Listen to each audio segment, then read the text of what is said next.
Manchester is a football city where the football heart is beating very much, and also the Soccer X, which is also a little bit part of the 150th anniversary of the football.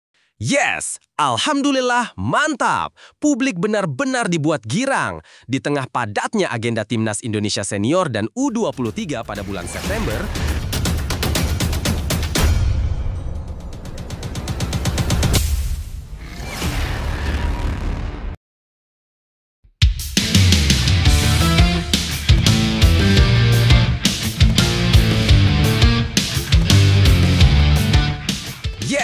alhamdulillah mantap. Publik benar-benar dibuat girang. Di tengah padatnya agenda Timnas Indonesia Senior dan U23 pada bulan September, muncul lagi kabar mengejutkan. Banyak yang mengira Indonesia akan kesulitan dan menyerah. Namun, laporan PSSI akhirnya mendapat respon dari FIFA. Kabar mencuat bahwa Arab Saudi diduga menjadi aktor di balik pembatalan laga FIFA Matchday Kuwait versus Indonesia. FIFA pun dikabarkan menjatuhkan sanksi berat kepada Arab Saudi dan dampaknya Timnas Indonesia berpeluang besar lolos otomatis ke Piala Dunia. Inilah fakta yang sedang jadi sorotan. Mari kita bahas teman-teman. Tapi, Mimin minta tolong tonton video ini sampai selesai agar tidak ada kesalahpahaman yang terjadi. Dan tak bosan-bosan juga, tolong like dan share video ini ke media sosial kalian agar semua orang tahu apa yang sedang terjadi.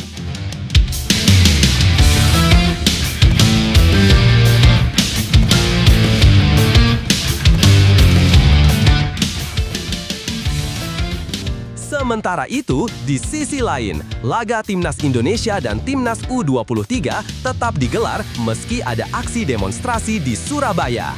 Ketua Badan Timnas Nasional BTN PSSI sekaligus manajer Timnas Indonesia, Sumarji, memberikan penjelasan terbaru terkait persiapan skuad Garuda Senior maupun U23. Dalam agenda FIFA Matchday, Timnas Indonesia akan menghadapi Taiwan pada 5 September dan Lebanon pada 8 September di Surabaya. Sementara itu, Timnas U23 juga dijadwalkan tampil di kualifikasi Piala Asia U26 yang berlangsung di Sidoarjo. Di sisi lain, situasi dalam negeri saat ini tengah memanas akibat gelombang aksi demonstrasi di sejumlah wilayah termasuk Surabaya. Kondisi tersebut bahkan sempat membuat beberapa pertandingan Super League musim 2025 sampai 2026 ditunda demi alasan keamanan. Meski demikian, Sumarji memastikan bahwa seluruh agenda Timnas tetap berjalan sesuai rencana. PSSI bersama pihak terkait sudah mempertimbangkan faktor keamanan sebelum memutuskan pertandingan tetap digelar di Jawa Timur. Semua tetap sesuai jadwal, ujar Sumarji. Fokus utama saat ini adalah memastikan Timnas U23 bisa meraih tiket ke Piala Asia U23. Dalam babak grup, Garuda Muda akan berhadapan dengan Korea Selatan, Laos, dan Makau. Hanya juara grup serta beberapa runner-up terbaik yang berhak melaju ke putaran final. Sumarji berharap doa dan dukungan penuh dari seluruh masyarakat agar tim besutan Gerald Vandenberg mampu tampil maksimal. Kami mohon doa dari seluruh pendukung sepak bola Indonesia. Semoga tim bisa lolos dengan hasil yang membanggakan, katanya. Nah, sebelum lanjut mendengar berita ini, untuk para netizen, keluarkan satu kalimat pamungkas untuk menanggapi kabar ini. Menurut kalian, dengan skuad yang sangat mewah ini, apakah kalian yakin Timnas Indonesia U23 asuhan Gerald Vandenberg mampu lolos ke Piala Asia U23 nanti? Atau justru kalian punya pendapat lain? Ayo teman, berikan tanggapan kalian di kolom komentar. Bravo Timnas U23, bravo Gerald Vandenberg, bravo PSSI. Ayo Garuda, buktikan bahwa level kita sudah dunia. Buktikan bahwa kita adalah raksasa Asia. Tiket Piala Asia U23 harga mati. Di sisi lain, jangan lupa juga satu kalimat khusus untuk seluruh jajaran pelatih Timnas Indonesia yang sedang berusaha keras memajukan sepak bola Indonesia. Silahkan tulis di kolom komentar. Ayo terbang tinggi Garuda!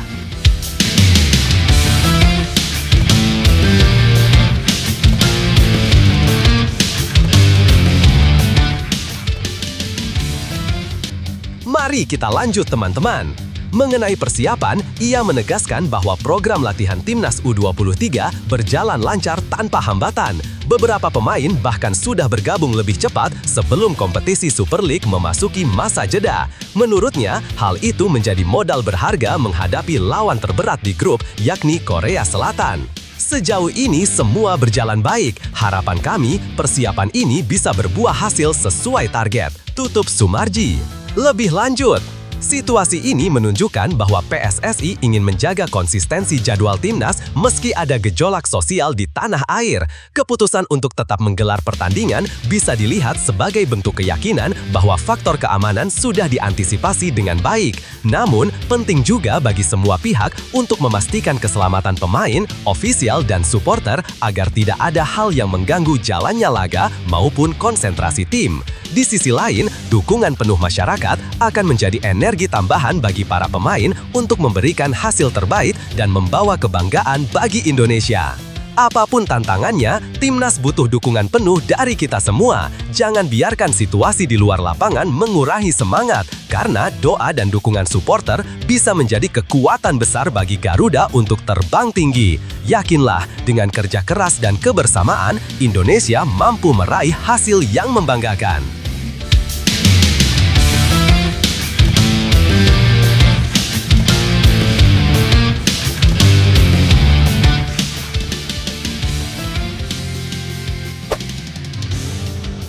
Timnas Indonesia U23 diuntungkan jelang duel kontra Laos di kualifikasi Piala Asia U23 2026.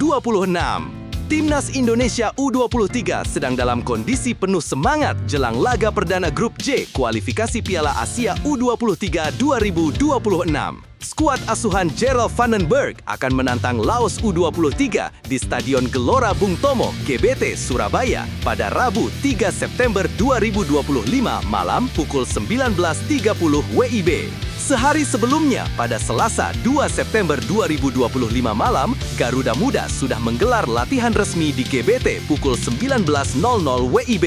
Latihan tersebut menjadi ajang pemantapan taktik sekaligus adaptasi terhadap kondisi lapangan yang akan dipakai untuk pertandingan. Keputusan ini jelas memberi keuntungan bagi Indonesia karena para pemain langsung merasakan atmosfer stadion yang sebenarnya, termasuk kualitas rumput, pencahayaan, serta kondisi cuaca. Banyak pemain Indonesia U23 yang juga tidak asing dengan Stadion Gelora Bung Tomo. Sebagian dari mereka pernah tampil di sana, baik bersama timnas kelompok umur sebelumnya maupun bersama klub.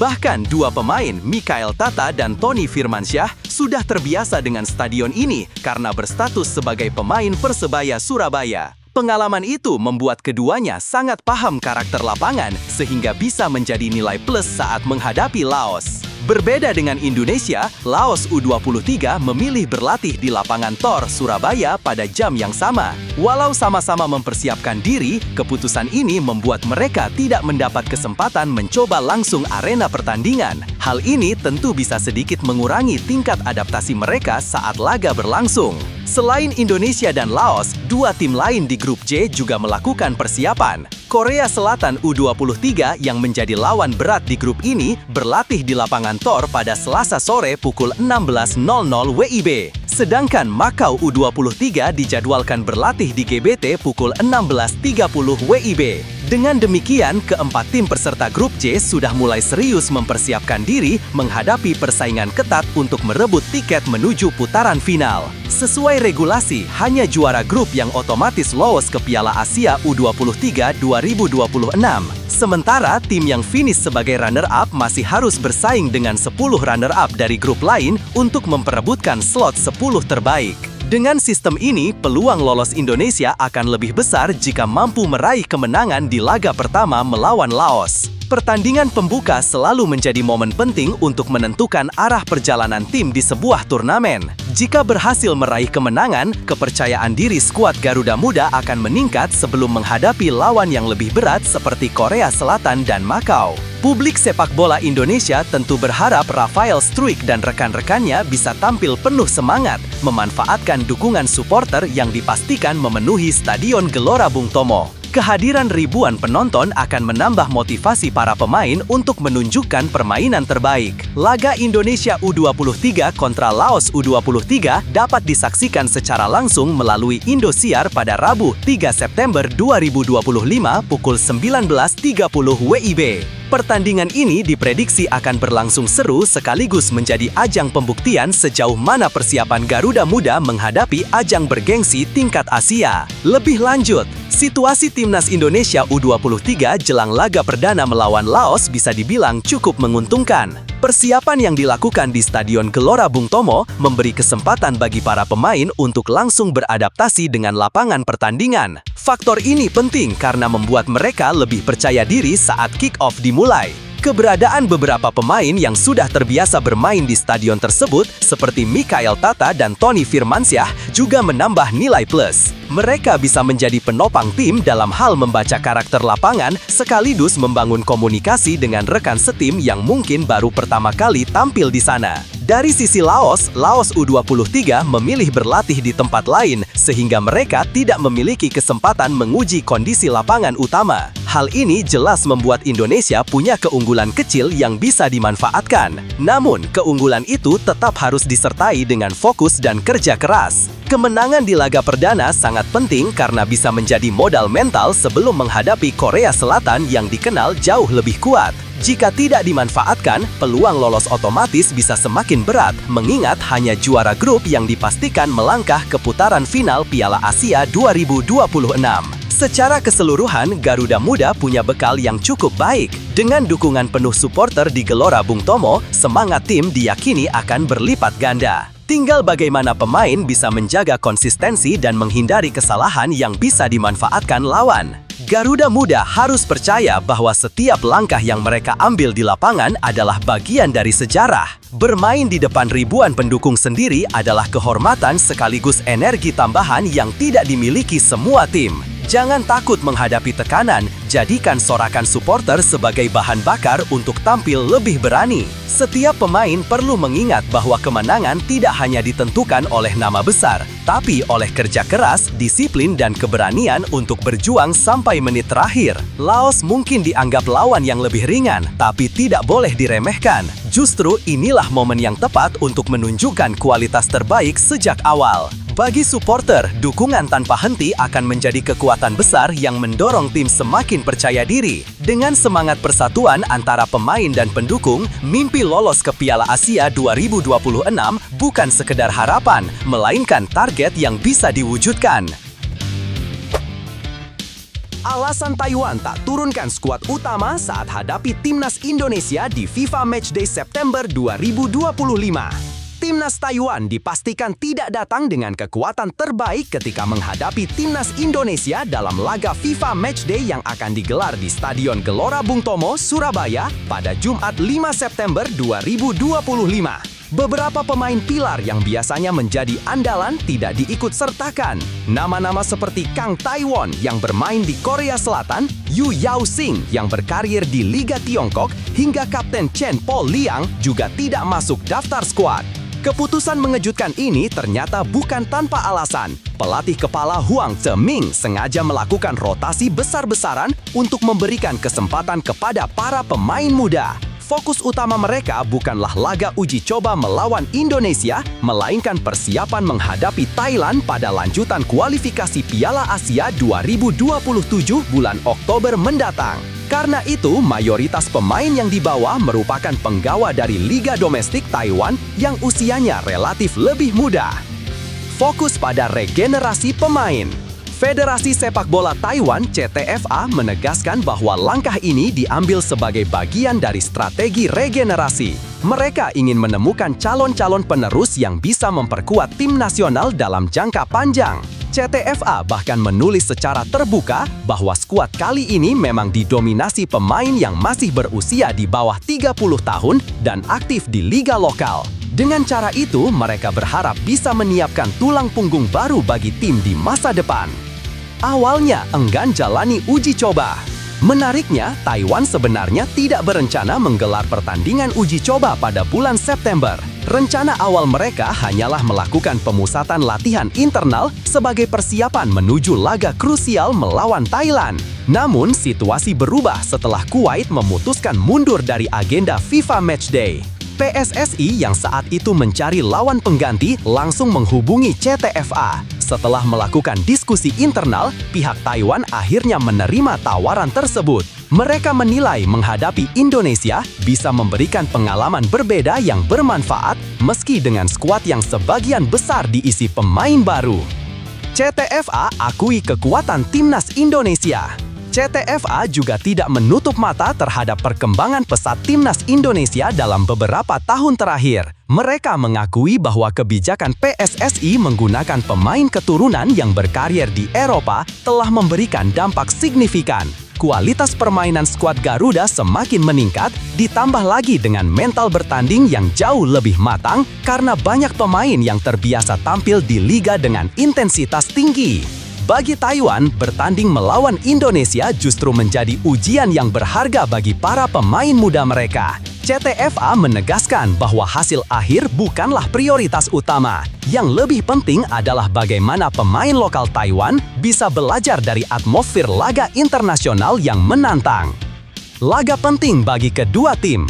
Bagi Indonesia, pertandingan ini tentu lebih dari sekedar uji coba. Skuad Garuda masih berjuang menjaga konsistensi performa untuk memastikan langkah ke Piala Dunia 2026. Karena itu, meski Taiwan tidak menurunkan skuad terbaik, Indonesia tetap harus waspada agar tidak terpeleset menghadapi lawan yang berpotensi tampil lepas tanpa tekanan. Sementara itu, bagi Taiwan, pertandingan ini bisa menjadi semacam laboratorium untuk melihat sejauh mana potensi generasi baru mereka mampu bersaing. Dengan lawan yang lebih tangguh seperti Indonesia, para pemain muda Taiwan akan dipaksa bermain maksimal, sesuatu yang sulit didapat hanya dari pemusatan latihan internal. Keputusan Taiwan memang menimbulkan pro dan kontra di kalangan pendukung mereka. Ada yang menilai langkah ini tepat karena berfokus pada masa depan, tetapi ada juga yang beranggapan bahwa menghadapi Indonesia seharusnya menjadi ajang uji coba skuad utama. Apapun itu, pertandingan di Surabaya nanti jelas akan menarik perhatian, terutama karena akan mempertemukan dua tim dengan tujuan berbeda, namun sama-sama ingin berkembang. Lebih lanjut, kalau melihat situasi ini sebenarnya cukup menguntungkan bagi timnas Indonesia. Taiwan yang datang tanpa kekuatan terbaik tentu membuat peluang Garuda untuk meraih kemenangan lebih besar. Namun di sisi lain, hal ini juga bisa menjadi pedang bermata dua. Indonesia jangan sampai terlena dengan kondisi lawan, karena justru pemain muda Taiwan bisa tampil lepas dan tanpa beban, bahkan berpotensi memberikan kejutan. Dari sudut pandang Taiwan, keputusan menurunkan mayoritas pemain muda memang langkah berani. Mereka rela mengorbankan hasil jangka pendek demi memberi pengalaman bagi generasi penerus. Apalagi laga melawan Indonesia yang sedang naik daun, jelas bisa memberi pelajaran berharga bagi pemain-pemain mereka sebelum menghadapi laga penting di kualifikasi Piala Asia. Bagi Indonesia, pertandingan ini seharusnya dijadikan ajang untuk mengasah kekompakan tim, mencoba variasi strategi, sekaligus menguji kedalaman skuad. Kemenangan tetap penting demi menjaga mental positif, tapi yang lebih penting adalah bagaimana tim bisa tampil konsisten dan tidak meremehkan lawan siapapun yang ada di depan mereka. Dalam situasi seperti ini, timnas Indonesia harus tetap menjaga semangat juang. Jangan pernah meremehkan lawan, karena setiap pertandingan adalah kesempatan untuk belajar dan membuktikan kualitas. Kemenangan lahir bukan hanya dari skill, tapi juga dari kerja keras, disiplin, dan keyakinan penuh bahwa Garuda bisa terbang lebih tinggi. Miliano Jonathan siap resmi jadi WNI, ambil sumpah di Jakarta besok. Proses naturalisasi Miliano Jonathan segera mencapai puncaknya. Pemain muda berbakat milik FC Utrecht itu dijadwalkan akan mengambil sumpah sebagai warga negara Indonesia WNI pada Rabu 3 September 2025. Acara ini akan berlangsung di Geraha Pengayoman Kementerian Hukum dan HAM, Kuningan, Jakarta Selatan, tepat pukul 12 WIB. Informasi tersebut dikonfirmasi langsung oleh pihak Kemenkumham. Menteri Hukum Supratman Andi Aktas direncanakan memimpin pengucapan sumpah, sementara Ketua Umum PSSI Erick Thohir dijadwalkan turut hadir menyaksikan prosesi tersebut. Momen ini akan menjadi langkah penting dalam perjalanan karir Miliano sebagai pemain profesional sekaligus simbol pengabdiannya untuk Indonesia. Masih tunggu perpindahan federasi. Meski setelah prosesi sumpah Miliano resmi berstatus WNI, ia belum langsung bisa diturunkan bersama Timnas Indonesia. Hal ini karena proses administrasi belum sepenuhnya selesai. Sang striker masih harus menjalani perpindahan federasi dari KNVB, Federasi Sepak Bola Belanda, ke PSSI. Prosedur ini merupakan aturan FIFA agar pemain yang sebelumnya memiliki kewarganegaraan lain bisa sah membela negara baru. Jika perpindahan federasi rampung, Miliano dapat segera mengenakan seragam Garuda dalam laga internasional. Dengan postur dan kualitasnya sebagai penyerang, kehadiran pemain berusia 21 tahun itu diharapkan bisa menjadi amunisi baru untuk meningkatkan daya dobrak Timnas Indonesia. Dibutuhkan di FIFA Matchday September. Timnas Indonesia dijadwalkan melakoni 2 pertandingan uji coba FIFA Matchday pada September 2025, menghadapi Taiwan pada 5 September dan Lebanon pada 8 September. Kedua laga ini akan digelar di Stadion Gelora Bung Tomo, Surabaya dan dipandang sangat penting sebagai persiapan menuju babak keempat kualifikasi Piala Dunia 2026. Skuad Garuda harus tampil maksimal karena di fase kualifikasi berikutnya mereka berada di grup berat bersama Arab Saudi dan Irak. Jika Miliano bisa segera menyelesaikan semua syarat administratif, maka ia berpeluang debut bersama Timnas dalam laga penting tersebut. Melanjutkan jejak Mauro Zylstra. Sebelumnya, naturalisasi pemain keturunan sudah lebih dulu diwujudkan melalui Mauro Zylstra. Pemain berposisi gelandang bertahan itu resmi mengucapkan sumpah WNI di Den Haag, Belanda pada 29 Agustus 2025. Bahkan dalam kesempatan itu, 3 pemain keturunan juga diresmikan untuk Timnas Putri Indonesia, yakni Pauline Janette van de Pol, Isabel Koriankop, dan Isabel Notet. Kehadiran Miliano dan Mauro menjadi bagian dari strategi jangka panjang PSSI dalam memperkuat Timnas Indonesia. Mereka diproyeksikan tampil di ajang resmi FIFA dalam waktu dekat. Keduanya diharapkan membawa warna baru sekaligus meningkatkan kualitas permainan Garuda Nusantara. Harapan besar untuk Garuda. Naturalisasi Miliano Jonathans bukan sekedar menambah opsi di lini serang. Lebih dari itu, kehadirannya mencerminkan keseriusan PSSI dalam meningkatkan daya saing Timnas Indonesia di level internasional. Dalam beberapa tahun terakhir, Timnas memang mengalami peningkatan performa, namun persaingan di level Asia masih terbilang ketat. Dengan tambahan pemain yang punya pengalaman di Eropa, Timnas diharapkan mampu tampil lebih solid. Apalagi Miliano masih muda dan punya karir panjang di depannya, sehingga ia bisa menjadi aset penting bagi masa depan sepak bola Indonesia. Lebih lanjut, kalau melihat situasi ini, menurut saya, langkah naturalisasi Miliano Jonathans adalah keputusan yang sangat tepat. Indonesia sedang membutuhkan penyerang tajam dengan pengalaman bermain di level Eropa, dan Miliano bisa mengisi kekosongan itu. Usianya yang masih muda membuat peluang kontribusinya untuk jangka panjang sangat besar. Namun, kita juga tidak bisa hanya bergantung pada pemain naturalisasi. PSSI tetap harus fokus mengembangkan pemain lokal agar regenerasi berjalan seimbang. Naturalisasi bisa jadi solusi jangka pendek maupun jangka menengah, tetapi pembinaan pemain dalam negeri tetap kunci utama agar Indonesia benar-benar kuat di masa depan. Kehadiran Miliano, apalagi jika dipadukan dengan Mauro Zylstra dan pemain keturunan lainnya, bisa meningkatkan kualitas permainan Timnas Indonesia. Tapi pada akhirnya, yang akan menentukan adalah kerjasama tim, disiplin, serta strategi pelatih.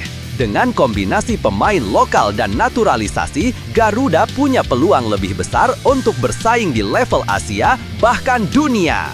Garuda jangan pernah ragu terbang lebih tinggi. Dengan kerja keras, disiplin, dan dukungan penuh supporter, Timnas Indonesia bisa buktikan bahwa mimpi tampil di Piala Dunia bukan hal mustahil. Tetap semangat, Indonesia bisa! Calvin Verdong resmi berseragam LOS Jilil, dikontrak hingga 2028. Pemain Timnas Indonesia, Calvin Verdong, akhirnya resmi bergabung dengan klub asal Prancis, LOS Jilil.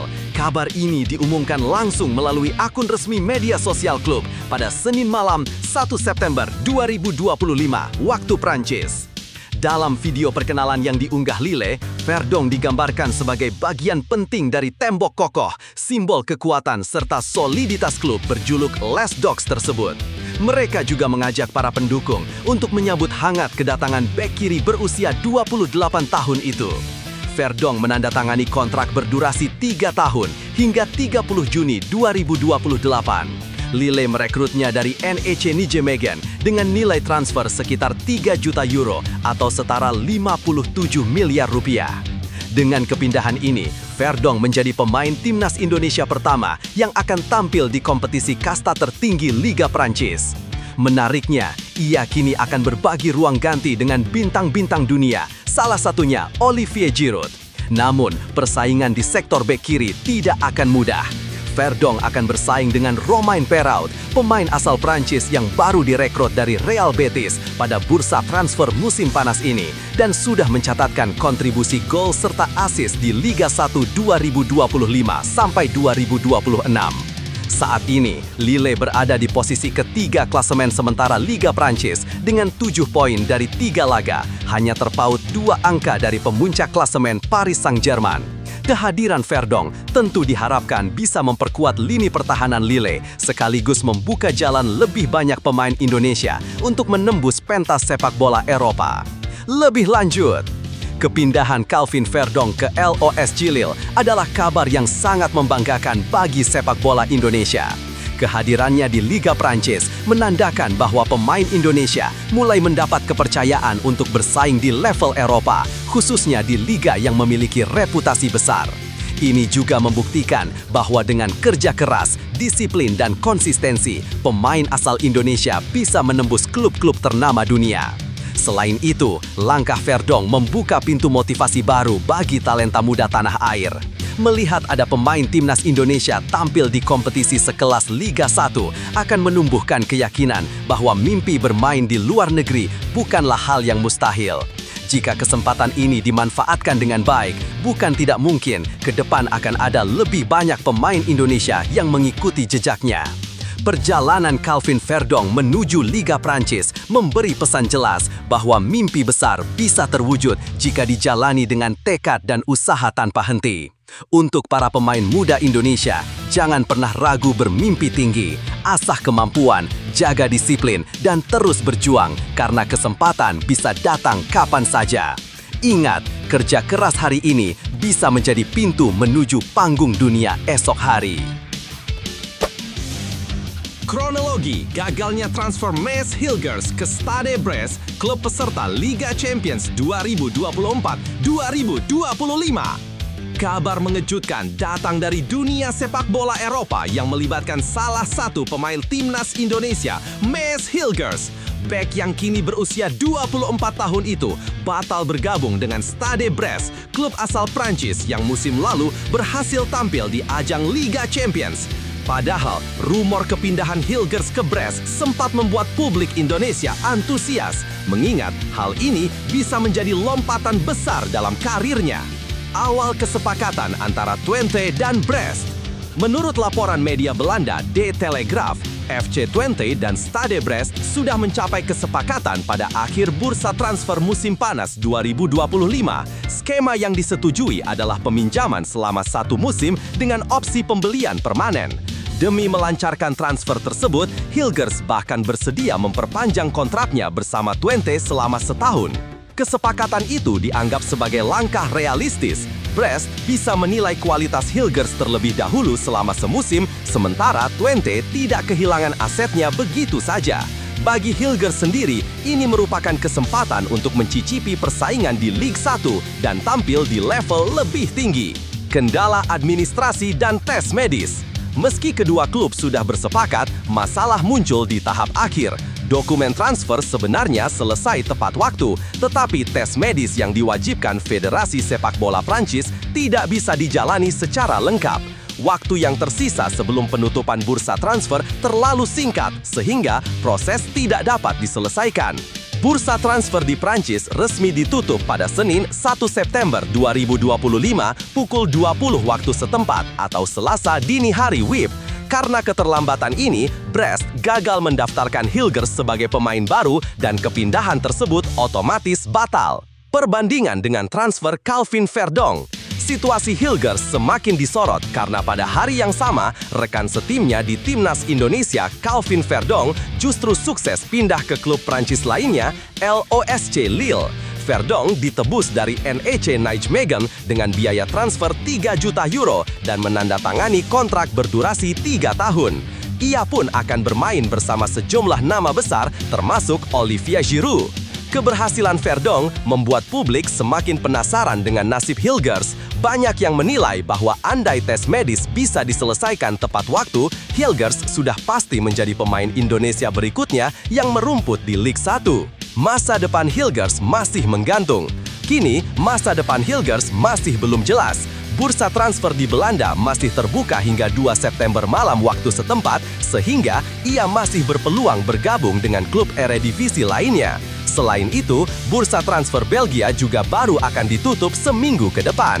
Jika ada tawaran dari klub besar Belgia, Hilgers berpotensi mengikuti jejak dua kompatriotnya Ragnar Oratmangoen dan Joey Pelupese yang berlebih dulu merumput di sana. Namun, bila tetap bertahan di FC Twente, Hilgers menghadapi tantangan baru. Klub asal Enschede itu sudah mendatangkan 2 bek tambahan, Robin Proper dan Staff Lemkin, yang bisa mengurangi peluang Hilgers untuk tampil reguler.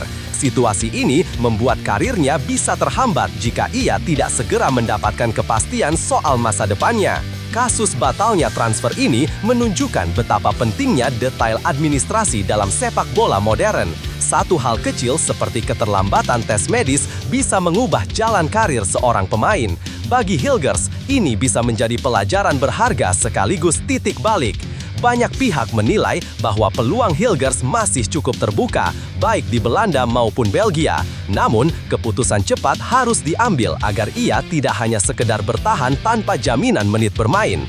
Di usia yang masih relatif muda, pengalaman baru di luar Twente tentu akan sangat berharga bagi perkembangan karirnya, apalagi sebagai pemain Timnas Indonesia yang diharapkan bisa tampil di level tertinggi Eropa. Kini, publik sepak bola Indonesia tinggal menanti apakah Mads Hilgers akan bertahan di Twente dengan risiko jarang dimainkan atau memilih mencari tantangan baru di klub lain demi menjaga performa dan posisinya di timnas. Lebih lanjut, situasi yang dialami Mads Hilgers memang cukup disayangkan karena hanya terkendala administrasi, ia gagal mendapatkan kesempatan emas bermain di Liga 1 bersama Stade Brest. Namun, peluangnya belum benar-benar tertutup. Bursa transfer Belanda dan Belgia masih terbuka, sehingga Hilgers tetap punya opsi untuk mencari klub baru.